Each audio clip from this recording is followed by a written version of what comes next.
maybe a little bit of the yolk on it as well, because I really love that. And I'm going to try this now.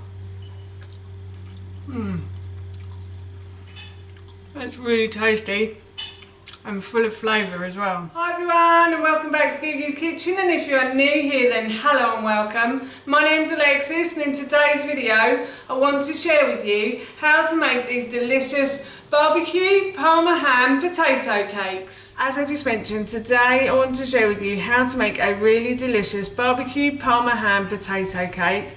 So it's a really hot day in the UK, and I thought we still need dinner in the evening, so I decided to make this dish. This is a really easy meal to make. You can make this the day before and store it in the fridge overnight, or you can make it in the morning and store it in the fridge. Either way, you don't have to do much when it's really hot at dinner time. So the first thing I've done is I have put a large pan, and I'm going to put this onto a high heat on my hob. And I'm going to add potatoes to this pan. So I recently learned that you add potatoes to cold water. So anything that's grown below ground you add to cold water, and anything that's grown above ground you add to hot water. So I'm going to put those on a high heat, and I'm going to wait for these to come to the boil. And while that's coming to the boil, I'm just going to add a pinch or two of salt to the water. And I'm going to put the lid on, and as I said, I'm just going to let this come to the boil. The pan is coming to the boil, so I'm just going to take the lid off, and I'm going to turn the heat down slightly, and I'm going to leave this to simmer for about 5 to 10 minutes, or until the potatoes are forkful. So you want them soft, but you don't want them too soft. If they're too soft, then the potato cakes will be all mushy, and we are adding other things to the potato cakes as well. So you do want the potatoes slightly harder than normal, but not too hard, if that makes sense.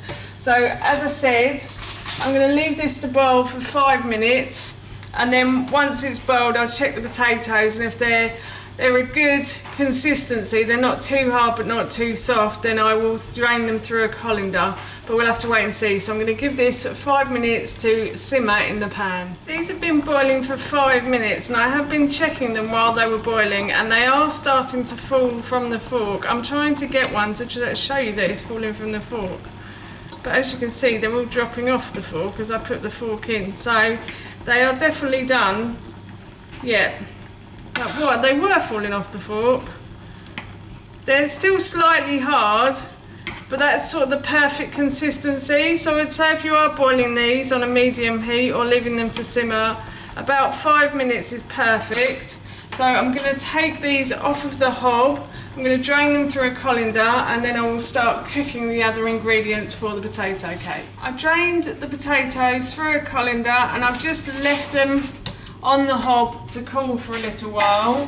And now what I'm going to do is going to fry off the ingredients I'm going to put into the potato cakes. So I've got myself a saucepan here, and I'm going to put this onto a high heat on my hob. I'm going to add a little bit of oil to the base of that pan. I'm just going to add a little bit of oil. I'm going to wait for the pan to heat up. But before I go, I just wanted to say that if you have enjoyed this video today and you'd like to see more, then please don't forget to hit that subscribe button. And if you have any questions or comments, then please feel free to leave those in the comments section below. And if you did really enjoy this video today, then please feel free to give it a big thumbs up. Everything like that really helps me out, and I would really appreciate it as well. So as I said, I'm just going to leave this pan to heat up. The frying pan is starting to get hot, so what I'm going to do is I'm going to add spring onions to the base of this pan. So here I had about 4 spring onions that I just simply removed the tops and then just sliced and diced the flesh into very small pieces, or I tried very small pieces, because we're going to put this into potato cakes. I didn't want big chunky bits of spring onion in there, so I tried to slice it as small as possible. This recipe normally serves 4, but it's just my husband and myself having this evening, and I didn't want to make any leftovers, so it's only serving 2 people. So I have halved all of the ingredients in this dish, so I'm actually only using 4 spring onions, as I said earlier, but In the original recipe I said a bunch, which is normally in the UK about 8 to 10. So yeah, so I'm just going to continue to fry these onions now until they start to soften. These have been in the frying pan for about 3 minutes now, and they are starting to soften, and they're also starting to go slightly golden brown as well, which is perfect. That's just what I want. So now what I'm going to do is I'm going to add in the Parma ham. So here I have about 4 slices of Parma ham that I've just simply sliced, and I'm adding those to the spring onions, and I'm going to cook this until it sort of turns a really light pink colour. That's when you know Parma ham is cooked. Although it's already cured, I do like to cook it sometimes in food because it adds a lot of flavour to the food, and I find that if I cook it until it goes pink, it's sort of the perfect sort of temperature, not temperature, I can't think of the word, it's just perfect that way really. So I'm just going to continue to fry the Parma ham in the pan until it turns pink. It's starting to turn pink, but my pan is getting slightly hot, so I have just had to turn the heat down. As you can see, there's a lot of smoke coming off it. So that Parma ham is the perfect colour now. So what I'm going to do is I'm going to add 1 carrot to this as well. So I've just peeled and grated a small carrot. You can use a bigger carrot if you are making this for the original recipe, so it serves 4 people.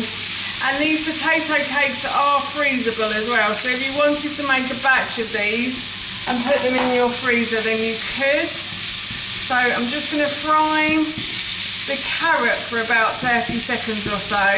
Doesn't need to be in here long, it just needs to heat through basically.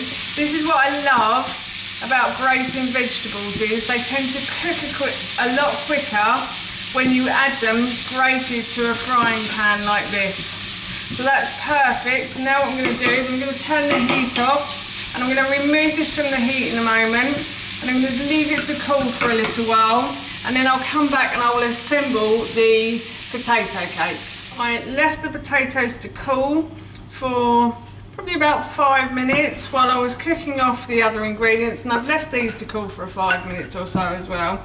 They don't need to be massively cool, I have to say, but just cool enough to touch, which I think they are now.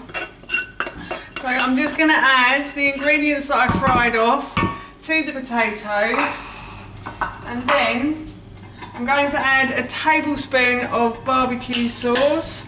So I'm using a barbecue sauce by Dr. Will's. This is a really nice barbecue sauce. It has no junk and no gunk in it. This isn't an advert for the company, but I just really like this barbecue sauce, and I've used it in lots of recipes as well now. So if you go and have a look, or if you subscribe to my channel, then you will find all of those delicious recipes. Sorry for the banging, I know that annoys some people. So I'm just going to add that, and then I'm simply going to mash all of these ingredients together until everything is well mixed in. So I'm going to continue to mash these ingredients. Mashed all of those ingredients together, and I've also dampened my hands so that when I form the potato cakes, the mixture doesn't stick to my hands too much. So I've just grabbed a piece of the mixture and I'm just flattening it between the palms of my hands. And then, so I'm basically making it like I would a burger. And then I'm just going to pop that onto the plate like so. So I'll just show you that again. So I've grabbed a piece of the mixture. Normally I would divide this into 4, but this time I forgot. So if you want to divide it into 4, then you can. So I'm just going to flatten it between my hands like that.